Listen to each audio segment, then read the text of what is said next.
estamos a falar de um autor que é jornalista e é escritor.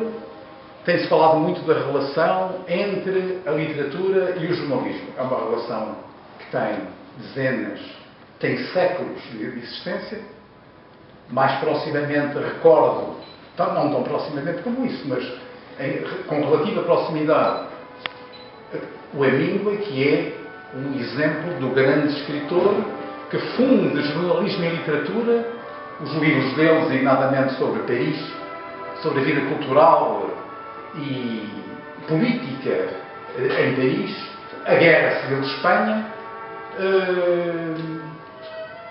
parece-me ser, digamos, um exemplo muito significativo. Muitos outros há, nosso, português, anterior, obviamente, o Eça Queiroz, é um grande cronista, digamos que é uma atividade muito nobre da atividade jornalística, a crónica, a intervenção, a análise, a política, a ironia, a sátira e também o romance. Digamos, há naquilo que neste momento nos parece ter um valor de um clássico, que é o Eça Queiroz, era uma prosa que na altura fez o seu escândalo. Estávamos em Portugal, no Portugal do Grande Camilo, que tinha um estilo muito mais pesado e forte, nortenho, cerrado, etc. E, digamos, no choque de gerações, cá está o choque, no choque de gerações, o Eça emerge pela sua frescura, pela sua vivacidade, pela sua qualidade. Lembro-me, a propósito, de que o Eça vai visitar em Paris o Zola. Visitam e tem uma conversa. E o Zola fica absolutamente assombrado com a frescura, a inteligência, a cultura, a capacidade do seu interlocutor, Eça de Queiroz. Bom, grande escritor, também grande jornalista. Claro que os jornalistas têm todo o direito, ninguém lhes recusa o direito de escreverem ficção, de escrever romances. Conheci eu e trabalhei com muitos jornalistas e escritores. Desde logo tinha um em casa, que era o meu próprio pai, que era jornalista e também escrevia. Eu próprio tenho alguns títulos, digamos, mais relacionados com a atividade jornalística e a atividade de ficção. Outras vezes interliguei, porque alguns dos livros são sátiras, ironias, ficções que evocam jornais, passagens por jornais. No meu trajeto posso citar, por exemplo, o Diário de Lisboa, para o qual entrei, tinha 18 ou 19 anos, o tempo que já lá vai. Depois disso, digamos, desempenhei outros cargos ligados ao jornalismo e à atividade jornalística. Portanto, hoje o lançamento de um romance de um jornalista é, sabemos-lo, um fenómeno muito frequente. Há no jornalismo, e por maioria de razão, no jornalismo televisivo, uma, digamos que, visibilidade prévia. Estamos a ver os pivôs, os jornalistas, os intervenientes, etc., e estamos a lê-los. Há uma espécie de articulação, é quase que um audiovisual. Uma capa entre capas, designadamente, esta capa. Uma capa entre capas, temos a capa no livro próprio, temos as capas na própria televisão em movimento. Note-se que não é por acaso, neste caso, isto é uma exceção, não é por acaso que grande parte dos livros dos jornalistas tem os jornalistas na capa. Justamente é para capitalizar, como é óbvio, em termos de mercado e de marketing, é capitalizar a imagem vendedora frequente que vai à casa das pessoas, que está na casa das pessoas, etc. Portanto, não é por acaso que isto acontece e temos como que uma espécie de intermitência entre livro e televisão, televisão e livro. Isto acontece não apenas com as obras de ficção, mas também com as obras de documentadores de televisão, de jornalistas económicos. Digamos, todas as pessoas, muitas dessas pessoas, é muito frequente, eu agora via subir o Chiado e passei por diversas montras, por algumas montras, entrei em algumas livrarias e é de uma abundância extraordinária. Encontramos os rostos conhecidos de comentadores políticos, analistas económicos, jornalistas e por aí fora. E surgem os best-sellers. Surgem os best-sellers, aquilo que não só, mas também os aeroportos ensinaram ao mercado editorial. Lembrar-se-ão, aqui há uns anos atrás passávamos por um aeroporto e, digamos, havia sempre uma quantidade de livros que eram livros que os frequentadores de voos visitavam, compravam, adquiriam para passarem melhor o tempo. Eu não digo que esses livros, alguns deles, não tenham muita qualidade e, sobretudo, não tenham muita eficácia. Digo, de qualquer maneira, que não têm aquele objetivo inicial da literatura. Não tenho nenhum complexo em relação portanto, nem ao êxito, nem a essa técnica de marketing. Noto, porém, as diferenças e vejo também que nem sempre a qualidade literária acompanha, digamos, a dimensão da promoção dos livros. Não sei se o Pânico, à beira-mar, do Luís Pereira de Sousa, virá a ser ou não um best-seller. Não o li nessa perspectiva. Não porque ele não me convidasse a ler, mas não o li nessa perspectiva. Li-o de uma forma corrida, fluente, à vontade, sem estar com a obrigação de este livro vai vender muito. Não era esse o meu objetivo. Espero bem que venda muito, em função dos interesses da editora, e muito especialmente em função dos interesses e dos legítimos interesses do autor. Vou falar-vos, portanto, do livro que li, Pânico à beira-mar. Começarei não pelo Pânico, mas pelo à beira-mar. O à beira-mar, claro que é uma alegoria de Portugal. Embora o mar aqui seja mais do que o litoral e mais do que o acenar à história que foi a nossa. O mar é aqui liberdade. É fuga, é vida e é morte. Tanto que o mar talvez seja o protagonista deste livro. Digamos, o protagonismo do livro está distribuído por diversas entidades e algumas figuras, mas o mar é uma presença constante, desde o início até ao fim. E é um grande trajeto, é uma viagem, digamos, ao longo de dezenas de anos, onde o mar é quase uma presença constante, ou permanente, quase.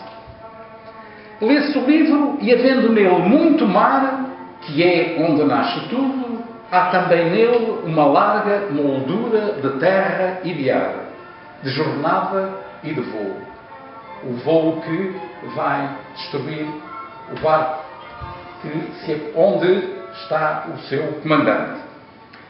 De que Portugal fala, pergunto, mais significativamente este romance? Do Portugal que dobra a Revolução de Abril, mais do que a Revolução, dobrou Portugal. Do Portugal do Largo do Carmo ao Portugal do jotismo profissional político. Do Portugal eurocrata e tecnocrata. Do Portugal... Este o Beethoven é avassalador. A próxima vez tem que o convidar para as possibilidades. Ele está... Isto não é nenhuma crítica, isto é uma ironia, pá. Tem razão, Beethoven... Não, mas não é uma crítica, pá. Estamos a ver... É uma convém que ironia. saiba que ele persegue-nos No livro, é o fundo musical deste livro, a ironia. Do Portugal eurocrata e tecnocrata tinha dito, do Portugal desta econocracia pobre. Digamos, a idade média do poder político neste momento, seja poder político ou governamental, sejam outros poderes políticos e económicos, digamos, baixou drasticamente. E a juventude, digamos, tem todo o direito de assumar, de aparecer, de conduzir.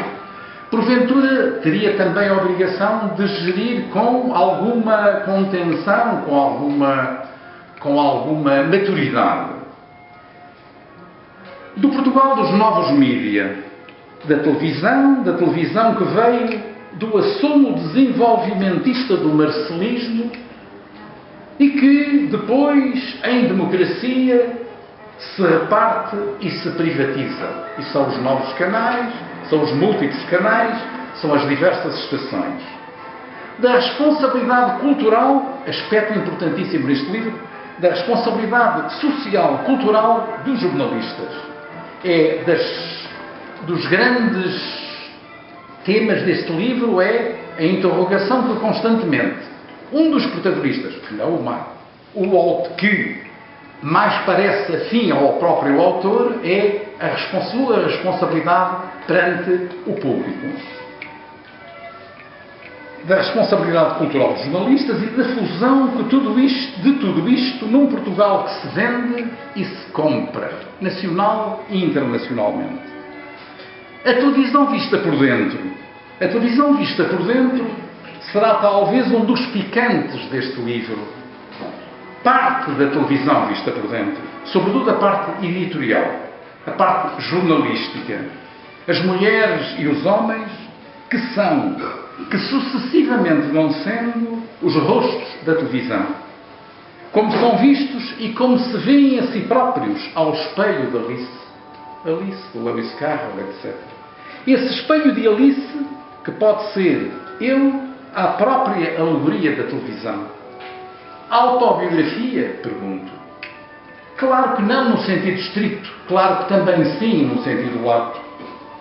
Com uma singularidade, porém, e com uma coragem e um pudor, o protagonista não se apresenta, creio, nem explícita nem implicitamente, com rompantes de herói do teleponto.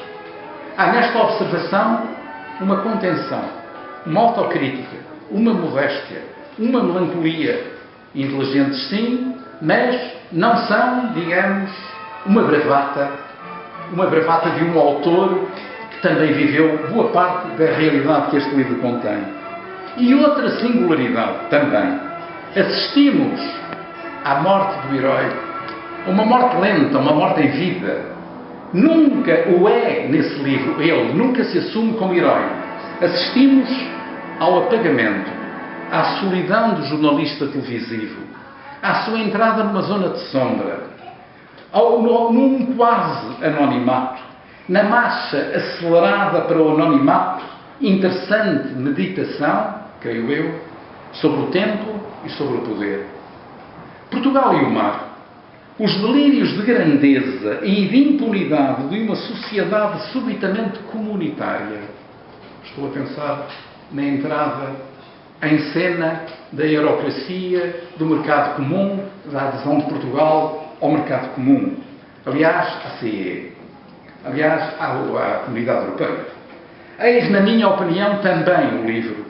O livro que reflete estilhaçadamente o caos, cá está o caos, que foi o das décadas de betão e dos silêncios cúmplices e das cumplicidades gritantes e da marca de corrupção e dos já parceiros planetários, agora de agências de notação e dos mercados. Um retrato de grupo em forma de população, em forma de Portugal. Há ainda no livro uma tensão, diria, policiesca. Policiesco, neologismo se me permite. Meia mafiosa, jornadeada por mares noturnos e por estradas inesperadas, aos quais se fazem apoderados de poderes políticos. É a parte, digamos, mais folhetinesca e não no sentido depreciativo da expressão. Um pouco teorizadora da conspiração. Um pouco, se quiserem, Dan Browniana do livro. Há também nisto aqui, digamos, uma ficção empolgante, folhetinesca, que prende e que leva o leitor livre adiante, por o livro fora. Alguns de nós optamos pelo otimismo de combate. Luís Pereira de Sousa opta por uma navegação, digamos, litoral. Não um litoral fácil, mas o litoral ameaça, o litoral quase morte. tudo sob uma tempestade que já aí está. Em certo sentido, este livro é premonitório. Mesmo quando a morte parece emergir, por exemplo, do sexo, e passa a resvés pelo desejo difuso do suicídio, aquele que, como diz o autor, é, para ele, mais um ato de coragem do que um ato de cobardia. Importa, creio, referir a construção, o funcionamento deste livro, a sua carpintaria, a sua arquitetura, a sua montagem, a sua regie. Um travo cinematográfico, se quiserem, um travo televisivo. E que, nessa vertente, mais estilisticamente eleva o livro, bem como nos descritivos de muitas cenas, podia dizer de muitas sequências, de forma rigorosa, objetiva, escorreita, enxuta. Nestas páginas temos o jornalista. E, porventura, paradoxalmente, também mais o escritor. Bem como as invenções que este livro contém, sublinho uma, o de um sonho discurso de um primeiro-ministro que, dialeticamente, contraditoriamente se vai dizendo, e se diz em parágrafos. Sublinho uma segunda qualidade, que me parece uma qualidade, que é aquilo que o autor define como o eco do olhar.